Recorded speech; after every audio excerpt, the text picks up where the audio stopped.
ഒരുപാട് ആശിച്ച് മോഹിച്ച് കാത്തിരുന്ന് 650 രൂപ എണ്ണിക്കൊടുത്തല്ല ഗൂഗിൾ പേ ചെയ്ത് കൊടുത്ത് വാങ്ങിയതാണ് ഈ പൊട്ടി തകർന്ന് കിടക്കുന്ന എൻ്റെ സ്വന്തം ടീപ്പോട്ട്.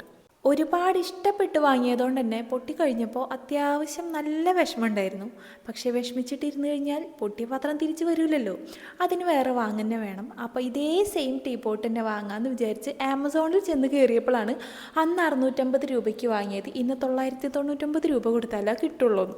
അത്രയും വില കൊടുത്ത് ഒരു കുഞ്ഞിപ്പിക്കിന് ടീപ്പോട്ട് വാങ്ങണ്ടല്ലോ എന്ന് വിചാരിച്ചു നേരെ വിട്ടു നമ്മളുടെ മീശോയിൽ നോക്കിയപ്പോൾ ദാ ഈ ഒരു സംഭവം 400-ക്കോ 500-ക്കോ ആ ഒരു റേറ്റിന് നമുക്ക് കിട്ടി. സംഭവം ദാ വീട്ടിലെത്തി. പക്ഷേ ഇതിൻ്റെ ലിഡ് കണ്ടപ്പോൾ ചെറുതായിട്ടൊരു പേടിയുണ്ടായിരുന്നു. പക്ഷേ ഓപ്പൺ ആക്കി നോക്കിയപ്പോൾ ലിഡിൻ്റെ അടിഭാഗം സ്റ്റീലാണ്. അപ്പോൾ ആ ഒരു ടെൻഷൻ അങ്ങോട്ട് മാറിക്കിട്ടി. സത്യം പറഞ്ഞാൽ ആദ്യത്തെ പാത്രം ഒരു കൗതുകത്തിൻ്റെ പുറത്ത് വാങ്ങിയതാണ്. പക്ഷേ അതിനോട് എന്തോ വല്ലാത്തൊരു ഇഷ്ടമായിരുന്നു. അത് പൊട്ടിയപ്പോൾ ഭയങ്കര വിഷമമായിട്ടുണ്ടായിരുന്നു, ഭയങ്കരമായിട്ട് മിസ് ചെയ്യുന്നുണ്ടായിരുന്നു. ഇപ്പം അത് മാറിക്കിട്ടി.